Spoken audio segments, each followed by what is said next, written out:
Welcome back, everybody, for another story. So this one, like yesterday, is about two friends. And the title is Sheepdog and Sheep. But unlike yesterday's book, this word doesn't have an ampersand. It says A-N-D. So if we remember yesterday's book, Duck and Goose, this is the ampersand. And the ampersand is a funny little symbol that means and, A-N-D. So this is two different ways that you can write the same word. And our body language of our two stories here, look at our friends on our covers. Their body language is very different. Remember, Duck and Goose had a problem. They had a conflict and they were not happy with each other. We can tell by their crossed arms, their backs to each other. But look, Sheepdog and Sheep. Sheep smiling. They're making eye contact. They're going for a drive. I wonder what they're going to do. All right, see you later, Duck and Goose. We're going to read a new book today. Let's see what happens with Sheepdog and Sheep. This is Sheep. She loves to dance. She knows all kinds of fancy dances, like the wildflower dance, the mud puddle dance, the get this spider off of me dance, and of course, the pee-pee dance. Dancing makes her very happy, and when she's happy, she closes her eyes. And when she closes her eyes, she bumps into things. Usually trees. But one day she bumped into something that wasn't a tree. It was a someone. A very hairy someone. "Holy begonia," she said. "Who are you?" "I'm the sheepdog. I watch the sheep." "Well, I'm a sheep. I watch sheep too. Everyone knows I'm an expert at watching sheep." "I don't see how you can be much of a sheep watcher with all that hair in your eyes. But I can fix that for you. Be right back." She skipped off towards the farmhouse.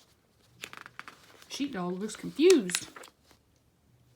Just then, Sheepdog spotted an eagle overhead. It was looking at sheep like a mouse looks at cheese. Uh-oh. The eagle dived. But Sheepdog told him to vamoose. "Get out of here," he said. "Not today." Sheep found Sheepdog waiting for her outside the farmhouse, and she tied his hair into a pretty bow. "Now you'll be able to see the sheep," she said. "Except you're still missing something very important. Be right back." Sheepdog looked around. It was true he could see a little better with his hair pulled up. There was the shed, and the apple tree, and the coyote. "Coyote?" Oh boy. Sheepdog told him to skedaddle. Sheep returned with some binoculars. "Here you go," she said. Now you'll be able to keep a sharp eye out for eagles and coyotes." Well, that's kind of ironic, isn't it? He already saw the eagle and the coyote, but Sheep has no idea. That's what you call irony. "Now, I don't suppose you have a map under all this hair, do you?"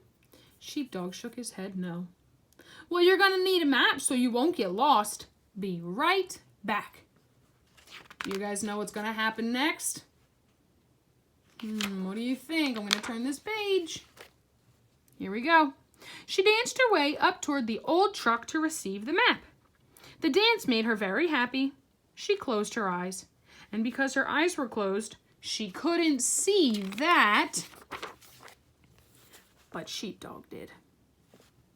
Did you see what she was missing? What happened to the bridge? Sheepdog helped her out. And look, her eyes are closed. She still has no idea. She kept on dancing. She had some extra fancy moves. Like most of Sheep's dances, this one ended with a bump on the head. But she meant to do that. Really? Sheep fished the map out of the glove box and handed it to Sheepdog. "You're all set. You've got your hair in your bow so you can see. You got binoculars to keep an eye out for danger, and a map so you won't get lost. Sheep thought for a moment. Now all we need are the sheep. She looked around. Not a sheep in sight. She borrowed Sheepdog's binoculars. Still no sheep. She unfolded the map. Yep, they were definitely in sheep country. Where are all the sheep? She asked. Did you lose them? Ah! Question mark. She's asking a question. Did you lose them? I don't know. Did you? Sheepdog doesn't look too happy about her question, though. You're the only sheep, Sheepdog said. Oh. Sheep sat down and thought about being only a sheep and not a sheep. And when she thought, she got very still. And when she got very still, she got very quiet. Thinking can do that. Finally, Sheepdog spoke. Maybe you're not a sheep. Maybe you're a dog sheep, and your job is to watch the dog.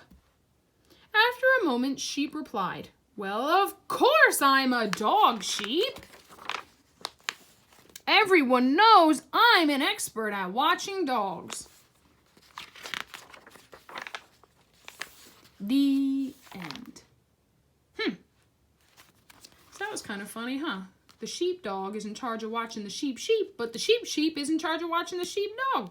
So they're going to have each other's backs the whole time. Just like sheep helps sheepdog out by getting him the hair bow, the binoculars, and the map. And sheepdog helps sheep out by keeping the eagle away and the coyote and helping her with the bridge. Pretty cool, huh? I think these guys are going to make good friends. And that reminds me of our book, Duck and Goose, where at the end of this story, these guys became good friends too. I see some similarities in these books. All right, my friends, have a good day, and I will see you back here tomorrow for another new story, okay? See you later.